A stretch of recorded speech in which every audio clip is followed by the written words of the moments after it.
and welcome to Take 5, your 5-minute inspirational teaching from Evangelical Alliance Ireland. I'm Pastor Mike O'Donovan from Grace Church in Cork. And I have a question for you. Who are you looking at? Who is the person in your life who is the most inspirational and the most influential in your life? As Christians, of course, we rush to the answer and say, well, it's Jesus, isn't it? Yes and no. It should be, but it isn't always Jesus. Oscar Wilde, the very famous Irish poet and playwright, wrote this from his jail cell in 1897. He wrote, "Most people are other people. Their thoughts are someone else's opinions. Their lives are a mimicry. Their passions a quotation." In some ways, he's summing up that people lack individuality.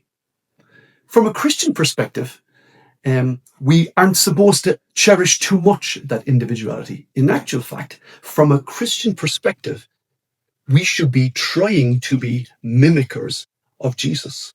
We should have, as part of our passion, part of our drive, who Jesus is and what he tells us to do. And while Oscar Wilde was able to say that he felt that he was an individual, we as Christians aren't always called to express our individuality. Yes, we are individuals, but we are designed to take on the shape and form and passions of God.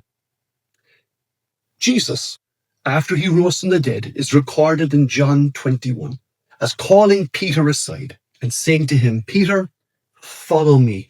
This was after Peter had been restored. Peter had made some big mistakes. We know that he denied Jesus 3 times. And so Jesus effectively restored him 3 times in John 21 by asking him 3 very incisive questions.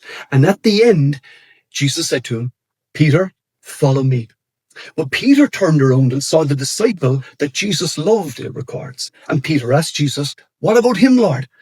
Jesus replied, "If I want him to remain alive until I return, what is that to you? As for you, you follow me." That was Jesus' instruction clearly to Peter, and it's clearly his instruction to us. We must, in our circumstances and in our situations, with our temperaments and our personalities, with our foibles and our failures and our weaknesses, follow Jesus. And we are not to compare with other people, just like Peter did, compared with John. What about him, Lord? Here's what the writer Paul writes to the Galatians. This is from the New Living Translation. In Galatians chapter 6, he says, "Pay careful attention to your own work, for then you will get the satisfaction of a job well done, and you won't need to compare yourself with anyone else, for we are each responsible for our own conduct." We are to compare ourselves not with others, but with Christ. That's why he was able to write to the Christians in Corinth. He wrote to them, "You should imitate me just as I imitate Christ," because we are all imitating someone. They say in what they call spiritual formation that we are all being formed by something and someone. I like what the author and writer David Mathis said. He said, "Who has your attention? Who's on your screen? Who's in your ear?